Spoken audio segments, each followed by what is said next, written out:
नमस्कार, आपका स्वागत है आपस की बात में। आज हमारे मेहमान हैं जाने-माने शायर प्रताप सोमवंशी जी। इनका दीवान इतवार छोटा पड़ गया काफ़ी चर्चा में है। ज़्यादातर लोग ये भी जानते हैं कि प्रताप सोमवंशी जी एक पत्रकार भी हैं और दैनिक हिंदुस्तान के एग्ज़ीक्यूटिव एडिटर हैं। बहुत से लोग ये बात नहीं जानते कि प्रताप जी जो हैं एक किसान भी हैं और किसानी से उनका बड़ा जीवंत संबंध है अभी तक। शहर में आने के करीब 30 साल बावजूद वो बहुत सारी खेती से जुड़ी चीज़ों को जानते हैं, समझते हैं, महसूस करते हैं। तो आइए आज उनसे बात करते हैं, उनकी शायरी में उनकी पत्रकारिता, उनकी किसानी और उनकी संवेदनशीलता तीनों का कैसे प्रभाव हमको दिखाई देता है। तो प्रताप जी आपका स्वागत है कार्यक्रम में और नमस्कार मैं केशव जी। नमस्कार। मैं आपसे ये जानना चाहूँगा कि पत्रकारिता और शायरी 2 ध्रुव हैं। पत्रकारिता में आपको बड़ा यथार्थ के साथ जुड़े रहना पड़ता है जबकि शायरी कल्पना और संवेदनशीलता का एक गढ़ है। तो इन 2 विरोधाभासों को आप कैसे जो है साध पाते हैं? ये केशव जी बार-बार ये स्वाभाविक तौर पे आपसे ये सवाल मतलब कोई पहली दफ़ा नहीं आया है, ये बार-बार आता है। तो मैं बार-बार मेरे पास ये अच्छी बात होती है सवाल आता है तो मुझे अपनी बात रखने का फिर मौका मिल जाता है। हर बार कुछ न कुछ मेरी सोच में ही चीज़ें जुड़ती हैं बातचीत के दौरान। देखिए ऐसा है मैं बार-बार कहता हूँ मैंने अपने ट्विटर के बायो में लिखा है कि ये मेरी 2 आँखों की तरह हैं। जैसे एक आँख का विज़न 6 बाई 6 होता है, तो पत्रकारिता एक आँख है, दूसरी आँख कविता है। ये बाईं-दाईं बदलती रहती हैं, कभी वो बाईं हो जाती है, कभी ये दाईं हो जाती है। लेकिन ये सब मिलके ही मैं पूरी चीज़ साफ और स्पष्ट सामने देख पाता हूँ। कविता की संवेदना मुझे खबर को और डीप तक जाने से जोड़ती है। खबर की संवेदना में जहाँ कविता छुपी होती है, वहाँ से मैं कविता भी ले लेता हूँ। बहुत सारी मेरी कविताएँ ऐसी हैं, जो समाचार की चेतना से जुड़ के आई। जैसे मलाला यूसुफ़ज़ई के पिता पे मैंने कविता लिखी, मैं अगर संपादक नहीं होता, मैं एक समाचार बनाने वाला व्यक्ति नहीं होता, तो मैं इतने डीप रूट में जाके उसके पिता के बारे में पता नहीं करता। मैं 14 नवंबर को जो बच्चों पे लोग खबरें छापते हैं, तो हमने कहा कि इस बार उन बच्चों के बारे में छापेंगे जो कहीं पुरस्कार नहीं पाते। तो उन मल्लाहों के बच्चों में जो घाट पे लोगों को बचाते हैं, तो जीत गए हैं बच्चे मेरी एक कविता है, जो कविता उसी चेतना से आई। तो मेरी कविता की संवेदना और पत्रकारिता की चेतना, ये दोनों मिलके मेरी यात्रा को पूरा करती हैं। अ, इसी से एक सवाल उठता है प्रताप जी कि जी। आप किसान भी हैं और मतलब एक जिसे कहते हैं ना अगर अंग्रेजी का शब्द इस्तेमाल किया जाए लाइव किसान हैं। तो आप जो है बहुत से लोग जो हैं गांव से जब शहर आ जाते हैं तो उनका खेती से जो जीवन संबंध है वो टूट जाता है लेकिन आपका बिल्कुल बरकरार है और जहां तक मुझे याद है आपने कई कहानियां भी सुनाई हैं कि कैसे एक गांव ट्रैक्टर खरीद की होड़ में ही खत्म हो गया था। तो मैं ये जानना चाह रहा हूँ कि ये सब जो आपने गाँव में तमाम पहलू देखे हैं, जो खेती से जुड़े हुए हैं, उनका शायरी पर क्या प्रभाव है आपके? देखिए, सबसे पहले तो मैं ये बताऊँ ताज़ा-ताज़ा अभी अनुभव है, करीब पिछले हफ्ते मैं अपने गाँव गया था। तो मैं प्रतापगढ़ ज़िले में मेरा गाँव है उत्तर प्रदेश के। तो मैं वहाँ पे देखा कि अदरक बहुत सारे करीब 100 ठेले लगे हुए हैं। तो मैंने कहा मेरा ज़िला आंवले के लिए जाना जाता है, तो ये अदरक कहाँ से आए? तो मैंने पूछा रुक के लोगों से यार ये अदरक कहाँ के हैं? और अदरक बहुत अच्छे अदरक थे। और तो उन्होंने कहा हम लोकल पैदा कर रहे हैं। तो मैंने वहाँ के जो हमारे रिपोर्टर थे, ब्यूरो चीफ थे, मैंने उनसे कहा यार इन अदरक के बारे में मुझे खबर नहीं लगी। तो एक खबर लिखी जानी चाहिए कि ये कैसे चीज़ें बदल रही हैं। हम उस ज़िले को, हम अपने देश को फ़िल्म स्टार से पहचान देते हैं, बिल्कुल देना चाहिए। हम अपने देश को क्रिकेटर से पहचान देते हैं, वो भी देना चाहिए। लेकिन अ, अपराधियों तक से पहचान देते हैं अपने ज़िले के कस्बों को। लेकिन हमारी जो ये क्रॉप्स हैं, दुनिया के हम अकेला देश है जो 540 किस्म की फसलें उगाते हैं और उन फसलों की हज़ार-हज़ार वैराइटीज़ हैं। तो ये जो हमारे पास धन है, जो प्रकृति से दिया हुआ, इसको हम सहज से बचाते नहीं हैं। तो उसको मैंने पता किया। और मैं जो अपने गाँव, अपने घर गया, तो घर में ये बाकायदा देखता रहा, ये मैं देखा कि ये पीछे की जगह है, यहाँ पे अदरक की प्रोसेसिंग का कुछ लगाया जाना चाहिए क्या? तो मैं अपनी पत्नी को दिखा रहा था कि वो जगह है, कि मैंने कहा देखो यार, कुछ शुरू करते हैं कि जो अदरक लेके लोग ठेलों पे बेच रहे हैं, ₹50 किलो अदरक बेच रहे हैं। दिल्ली जाते ही अदरक ₹250 किलो हो जाती है। यहाँ आते ₹50 किलो है। जब खेत में से लिए ₹25 किलो लेके आए होंगे, तो ₹25 से ₹250 के बीच की जो यात्रा है किसान की, हम उनको क्या ₹100 तक पहुँचा सकते हैं? हम लोग कुछ काम कर सकते हैं। मैं गाँव आया तो अपने लोगों से बात की कि भाई कुछ इस तरह का हम लोग काम करते हैं। तो ये मुझे ऊर्जा देता है, ये मुझे जोड़ता है और ये मुझे मतलब इतना खुश रखता है और बहुत सारी योजनाएँ बनाने के लिए मौके देता है। ये अलग बात है कि मैं उतना मतलब सिस्टमैटिक आदमी नहीं हूँ। बहुत सारी चीज़ें मैं सोचता हूँ और वो ज़मीन पे नहीं आ पाती, तमाम सारी चीज़ें कल्पनाओं में रह जाती हैं। लेकिन सपने तो मैं देखता हूँ कि एक सुखद गाँव, एक सुंदर गाँव, एक खुशहाल किसान, ये सपने मैं ज़रूर देखता हूँ और ये सपने मैं अपनी कविता के साथ भी देखता हूँ। ये सपने मैं पत्रकारिता के साथ भी देखता हूँ और ये सपने मैं किसान के साथ भी अपने देखता हूँ। ये तीनों मिलके एक पूरा व्यक्तित्व का निर्माण करते हैं। वाह! तो आपसे एक चाहूँगा कि आप एक ऐसा उदाहरण दें जहाँ आपका ये जीवंत जुड़ाव जो था और अगर आप कोई शेर उसका सुना सकें, जिसने कि आपको प्रेरणा दी एक शेर लिखने के लिए या कोई शायरी लिखने के लिए या कोई कविता लिखने के लिए? अब आप बिल्कुल, बिल्कुल केशव जी, मैंने अपनी किताब से वो हिस्सा निकाल रखा था। तो अ, ये देखिए कि किसानों के जीवन का जो अभाव है, वो प्रकृति के ज़रिए कैसे प्रदर्शित होता है।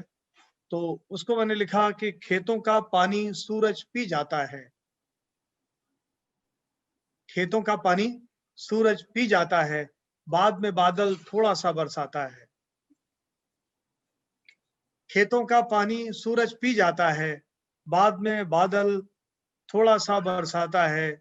और एक किसान का ही हाल है कि ख्वाहिश और ज़रूरत जब भी लड़ती है, ख्वाहिश और ज़रूरत जब भी लड़ती है, जेब का पैसा मजबूरी समझाता है। जेब का पैसा मजबूरी समझाता है और झूठ बहुत ही चहका-चमका करता है। झूठ बहुत ही चहका-चमका करता है, सच आगे आ जाए तो हकलाता है। क्या बात! झूठ बहुत ही चमका-चहका करता है, सच आगे आ जाए तो हकलाता है। और शेर ये है, मेरे मैं का शेर नहीं है, मेरी अभिव्यक्ति का शेर है कि लालच हमको रोज़ बुलाने आता है। लालच हमको रोज़ बुलाने आता है, मेरा मैं पर मुझको आँख दिखाता है। क्या तो बात! शायद ये जो मेरा मैं मुझे आँख दिखाता है और मैं उसकी आँख दिखाने से डर जाता हूँ, शायद इसी ने मेरा कवि और मेरा पत्रकार, मेरा किसान तीनों को बचा रखा है। अ, इसी से फिर आगे खींचते हैं बात को प्रताप जी, वो ये कि आपकी शायरी में जो क्लासिकल शायरी है, उसकी इमेजरी नहीं है। आपकी शायरी में जैसे 20वीं शताब्दी के शुरू से ही एक छोटा-सा वो चल रहा है या कहें कि मीर के समय से ही चल रहा है कि कुछ लोग वेस्टर्न एशिया की, पर्शिया की इमेजरी अपनी शायरी में काफ़ी इस्तेमाल करते हैं और कुछ लोग जो हैं भारतीय जो शायरी है, भारतीय जो इमेजरी है, उसका इस्तेमाल करते हैं। मीर भी उसमें थे, गोरखपुरी भी उसमें थे और आपकी भी जो शायरी है, उसमें भारतीय प्रतीक बहुत हैं, ज़मीन से जुड़े प्रतीक बहुत हैं। आदमी को सुनते ही समझ में आ जाएगा कि भाषा कोई भी हो, बात हिंदुस्तान और मिट्टी और आस-पास की ही हो रही है। तो ये क्या कोई कॉन्शियस एफर्ट था या एक नैसर्गिक ही बात हुई? ये स्वाभाविक परिणति थी मेरी कविता की, क्योंकि कविता लिखते समय ज़ाहिर तौर पे मैंने भी पहले बहुत कठिन-कठिन हिंदी के शब्द ठूँस के भरे, फिर कठिन-कठिन उर्दू के शब्द ढूँढ के भरे जिनके अर्थ मुझे ही नहीं पता थे। तो याद कर लिए, कोई पूछेगा क्या है? तो शुरू में जब आप कोशिशें करते हैं तो इस तरह की चीज़ें लिखते हैं। फिर मुझे लगा कि आप स्कॉलर तो हैं नहीं, तो आप क्या जानकार भी नहीं हैं। इस शब्द का सृजन कब, कहाँ, कैसे हुआ होगा आपको पता नहीं। ये शब्द आपकी चेतना में तो आया नहीं। ये शब्द आपने ओढ़ के रखे हैं। तो वो मैंने शेर कहा कि मेरी बातें तुम तक पहुँचे तब तो कोई मतलब है, मेरी बातें तुम तक पहुँचे तब तो कोई मतलब है, लफ्ज़ों के पैबंद लगाकर किसको शायर होना है। क्या तो बात। लफ्ज़ों के पैबंद लगाने का काम तो मैंने फिर उसे प्रयास करके छोड़ा कि जहाँ इस तरह की नकलीपन, मतलब मेरे भीतर का जो नकलीपन था वो मैंने छोड़ दिया। तो उसका नुकसान ये हुआ कि और फ़ायदा हुआ। नुकसान ये हुआ कि जो क्लासिकल पोएट्री थी उन्होंने कहा कि साहब इसमें क्लास वो नहीं है, मतलब पाकिस्तान का एक बड़ा रिसाला जो एनुअल छापता है अपना, इसको उन्होंने कहा कि अपनी नज़्में दे दीजिए, तो उन्होंने मैंने 4 नज़्में दी उनको, कविताएँ दी, ट्रांसलेट किया। मेरा मन था कि पाकिस्तान, मैंने कहा 2-3 गज़लें भी ले लीजिए, लेनी है। बोले नहीं देखिए साहब बुरा मत मानिएगा, आपकी गज़लें मतलब अच्छी तो हैं, समझ तो आती हैं, सब है, लेकिन वो जो क्लासिकल पोएट्री जो हम चाहते हैं वो नहीं है। तो ये मैंने सोचा कि ठीक है। फिर मैंने पढ़ा, तो मैंने देखा कि जब गालिब उर्दू में शायरी कर रहे थे, तो जो फ़ारसी के लोग थे, उन्हें शायर मानने को तैयार नहीं थे। तो मैं कोई गालिब से अपनी तुलना नहीं कर रहा हूँ, लेकिन हर समय काल में कवि वही बचा जिसने अपने समय की अभिव्यक्ति दी। तो मैं जिस समय में जी रहा हूँ, जिस समय को देख रहा हूँ, जिस समय को अनुभव कर रहा हूँ, उस समय को उस समय के प्रतीक में लिखूँगा। मैं बार-बार एक उदाहरण देता हूँ कि चंदा मामा मैं नहीं लिख सकता, क्योंकि चंदा मामा मेरी स्मृति में हो सकता है, बचपन में मुझे मेरी माँ ने बताया हो कि चंदा मामा है। लेकिन मेरा बेटा तो मेरी इंजीनियर पत्नी से ये एस्ट्रोनॉमी के हवाले से जानता है कि चाँद में गड्ढे हैं, तो वो चाँद को मामा नहीं मानता है। तो उसके लिए चाँद मामा का प्रतीक नहीं है। तो जो आधुनिक प्रतीक हैं, जो वैज्ञानिक चीज़ें हैं, जो अब जैसे मैंने बहुत सारे शेर मोबाइल पे लिखे, और एटीएम पे मैंने एक शेर लिखा कि मुसीबत में मदद माँगोगे, मजबूरी बता देगा। मुसीबत में मदद माँगोगे, मजबूरी बता देगा। वो खाली एटीएम है, उससे बस पर्ची निकलती है। तो ये उस आदमी की पीड़ा देखिए, जब हम जाते हैं बार-बार कि एटीएम खाली रहता है, हम लगाते बार-बार कार्ड के, सिर्फ पर्ची आती है। तो इसी तरह रिश्तों में होता है कि मतलब हम कुछ उम्मीद करके जाते हैं कि वहाँ से जाएँगे, पैसे लेंगे, फिर बाज़ार जाएँगे, सामान लेंगे, और फिर वहाँ एटीएम खराब निकलता है, तो पर्ची आती है। ये पर्ची वहाँ से सिम्बलाई होती है कि मुसीबत में मदद माँगोगे, मजबूरी बता देगा। तो वहाँ से ये दूसरी लाइन वो सिम्बोलाइज़ होती है। तो ये आज के प्रतीक ये, तो अब इसको कोई कविता मानता है माने, ना मानता है ना माने। मैं हरिशंकर परसाई जी से मिलने गया, मैं जब 12वीं में पढ़ता था, ये 1985 की बात है, मैं जबलपुर गया उनसे मिलने। तो परसाई जी से मतलब एक लंबी कहानी है। तो मैं मिलने गया, तो मैंने उनसे एक सवाल किया। मैंने कहा आप जो लिखते हैं इसे कुछ लोग कहानी नहीं मानते, कुछ लोग कविता नहीं मानते, कुछ लोग निबंध नहीं मानते, ये क्या लिखते हैं आप? आप कहते हैं व्यंग्य, व्यंग्य तो फॉर्म है क्या? कहानी, कविता, निबंध क्या है? तो उन्होंने कहा तुमको क्या लगता है? चलो, तो इंस्पेक्टर मातादीन चाँद पे तुमको क्या लगता है? मैंने कहा तो पूरी कहानी है। उसका लोगों ने नाटक भी बना दिया, वो नाटक भी है। तुमको क्या लगता है? मैंने मुझे कहानी लगती है। बोले तो कहानी है। बोले जो तुमको लगता है वो मान लो, ठीक है? तो मैंने भी सोचा कि आपको जो मन आए वो लिखिए, और बस अपने समय को अभिव्यक्त कीजिए। मेरा पसंदीदा जो लेखक है रसूल हमजा, तो उसकी जो किताब है मेरा दागिस्तान, उस किताब में कविता है, कहानी है, और लोक कथाएँ हैं, उद्धरण है, सब कुछ एक ही किताब में रखा हुआ है। मैं तो उसे बड़े चाव से पढ़ता हूँ, 2 वॉल्यूम की किताब है, मैं उसे मतलब पढ़ता हूँ, और मैंने उस किताब के सैकड़ों प्रतियाँ मतलब अपने पास खरीदी, रखी और बाँटी। मतलब पिछले दिनों तक मेरे पास 4-6 सेट उस किताब के थे, तो मैं लोगों को दे देता था कि भाई ये किताब ये ले लो, ये मेरी पसंदीदा किताब थी। तो सबसे बड़ी चीज़ है अपने आप को अभिव्यक्त करना, अपने समय का अभिव्यक्त करना। मुझे लगता है कि मेरी यात्रा इसी ओर बढ़ रही है। इसी में एक सवाल और छिपा हुआ है, वो ये कि आपकी शायरी जो है वो जो वर्तमान जीवन है तमाम खबरें हैं और जिस तरह से राजनीति है, अर्थव्यवस्था है, समाज है, ये अनफोल्ड कर रहा है हमारे सामने। आप इस पर अपनी शायरी का आपकी शायरी का एक बहुत बड़ा हिस्सा इस पर इससे प्रेरणा लेता है। तो कई बार लोग कहते हैं कि ये डर तो नहीं कि आज से 50 साल, 100 साल बाद जब कोई पढ़ेगा, तो ये बड़ी अप्रासंगिक या डेटेड सी लगेंगी। मतलब लोगों को लगेगा कि इसके बहुत सारे जो खबरों के जो पॉइंटर हैं, वो उनके दिमाग में नहीं होंगे। क्या ये डर है? ये ऐसा नहीं है केशव जी, अगर आप देखें पूरी चाहे मेरी किताब देखें या बाहर की शायरी देखें या लंबी कविताएँ देखें, कविता को मैंने कविता के तत्व रहने दिया। मैंने जैसे नारा है रेल का चक्का जाम करो भाई जाम करो, मैंने इस तरह की शायरी तो नहीं की। मैंने कविता को कविता की तरह रखा। अब ये है हर समय काल के हिसाब से लोग जोड़ लेते हैं।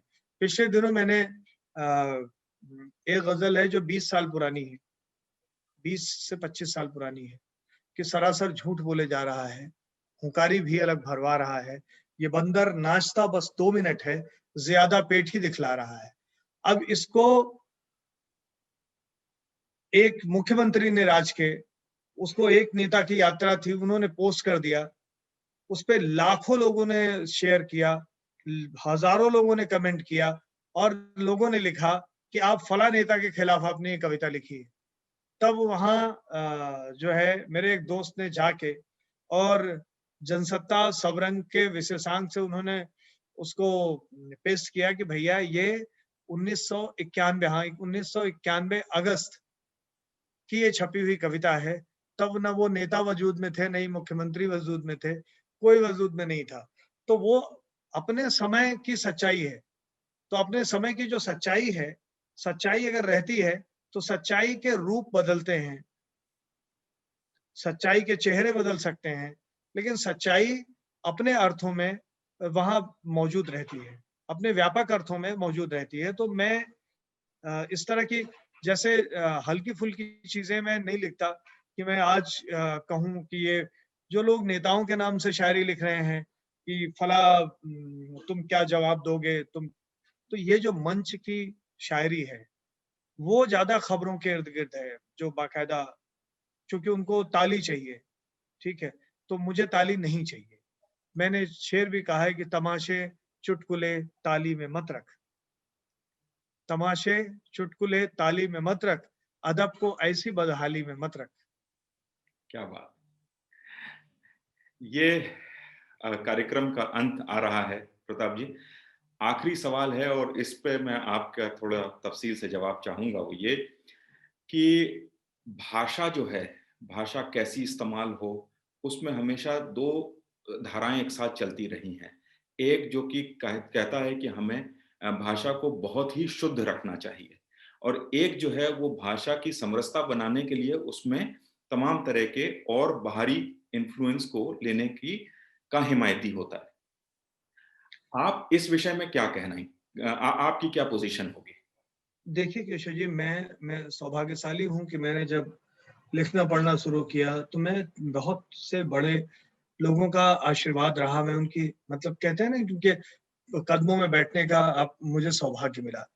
संयोग से मैं चूँकि मेरा जो गृह जनपद है प्रतापगढ़, तो इलाहाबाद से मेरा गाँव 40 किलोमीटर दूर है, तो इलाहाबाद में मेरा पढ़ाई-लिखाई सब कुछ रहा। तो वहाँ बहुत सारा जो चाहे साहित्य का संस्कार मुझे उस शहर ने दिया।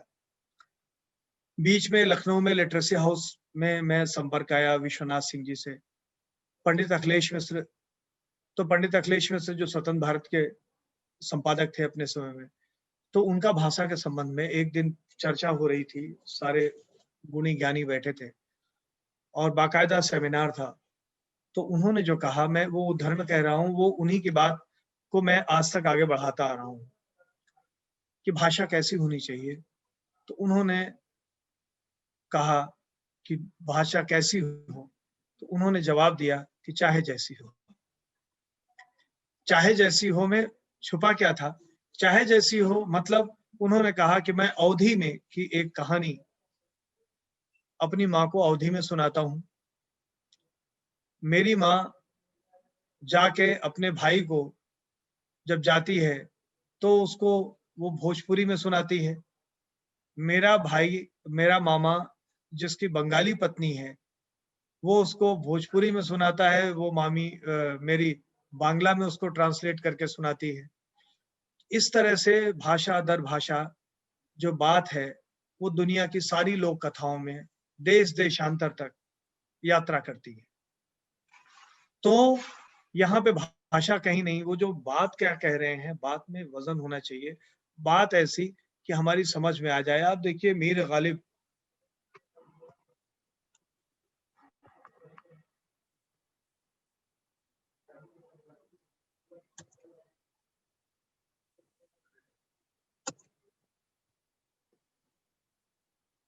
आपकी आवाज आ रही है?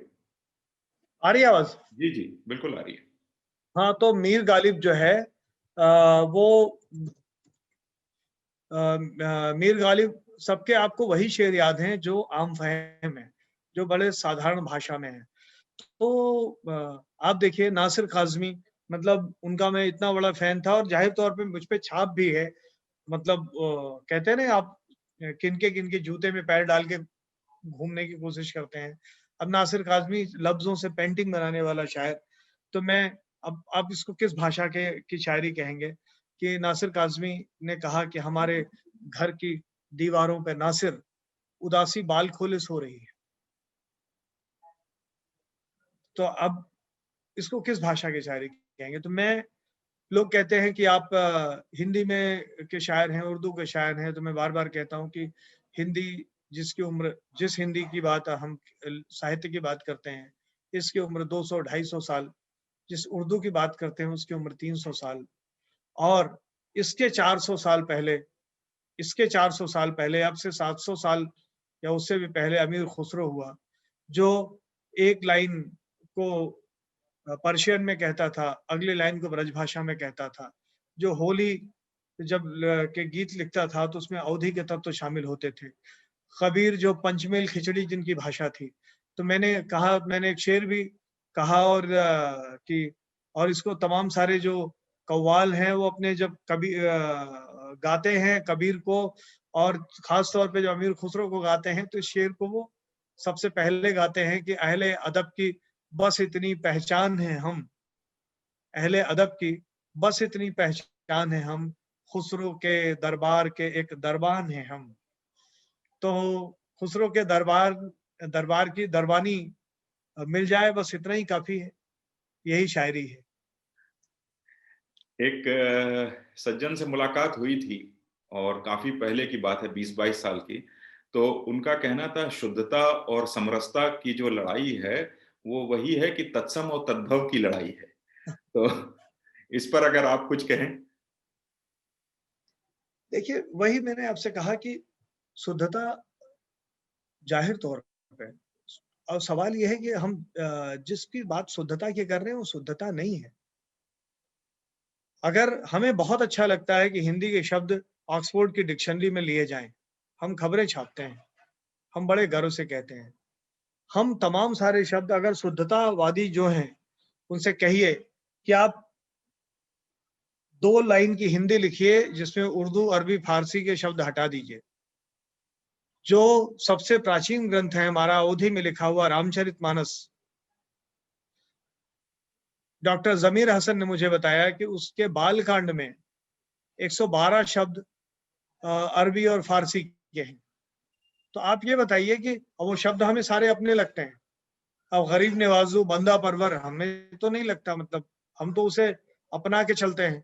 बहुत सारे शब्द आज दिल्ली में जो हिंदी बोलते हैं आप, जो इलाहाबाद में हिंदी बोलते हैं, उसमें यहाँ इलाहाबाद दिल्ली में की हिंदी अगर इलाहाबाद में बोली जाए, तो दिल्ली में जो शुद्ध हिंदी कही जाएगी, वो वहाँ भ्रष्ट हिंदी हो जाती है। गाँव में जो बोला जाएगा वो वहाँ गाँव में अगर दिल्ली वाली जो हम हिंदी बोलते हैं, यहाँ पे जो हिंदी, तो गाँव में लोग कहते हैं यार हिंदी में बोलो, अंग्रेजी मत बोलो।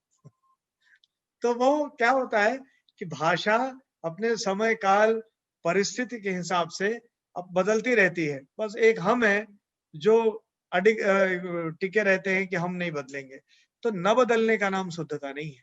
शुद्धता ये है जब हम भाषा को कहते हैं कि सदा नीरा कि वो प्रवाहमान रहती है।